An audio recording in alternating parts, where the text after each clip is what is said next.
What inspired the festival was us looking at music.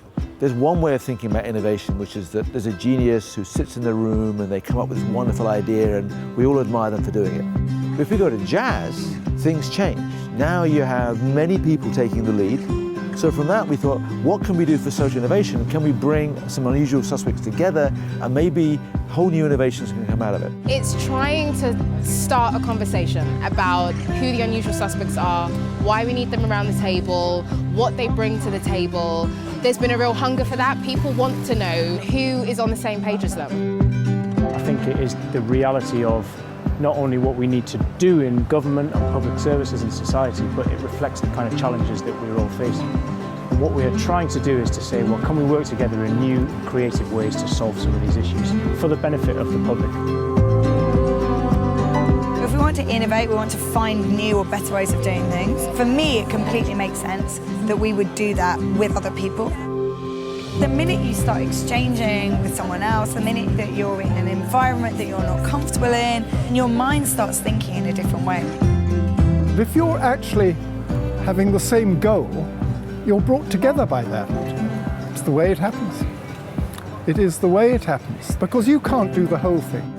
If we could work together in genuine partnership, I think that would have the greatest effect on social innovation, and it's critical really that we understand and explore new ways of collaborating. We need to find our sweet spots, find the things we're really good at, and then align ourselves with people who are good at the next best thing.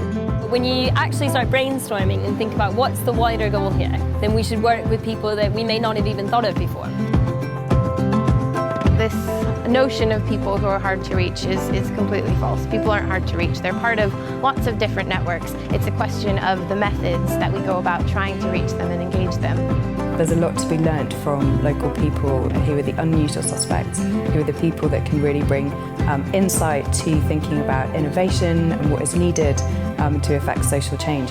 There is certainly a gap to make up between those that are on the ground delivering these civic partnerships and those that are at the higher level and able to affect policy. I think it's starting to open up in festivals like the Unusual Suspects Festival. It's showing you that these conversations can happen, so you don't feel like you're tackling problems alone. It's not often that you get time to think about the big issues, the big questions, and it feels like there's been some space and time made for lots of different unusual suspects to come together and talk.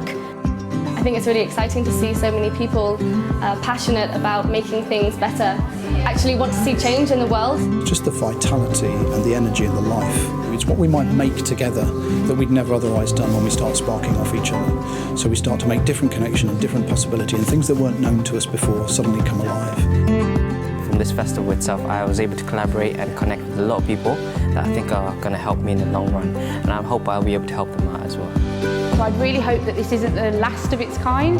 There'll be more Unusual Suspects festivals, and that we can champion and shout about all of the fantastic people finding solutions and find a way that we can work together and learn from each other.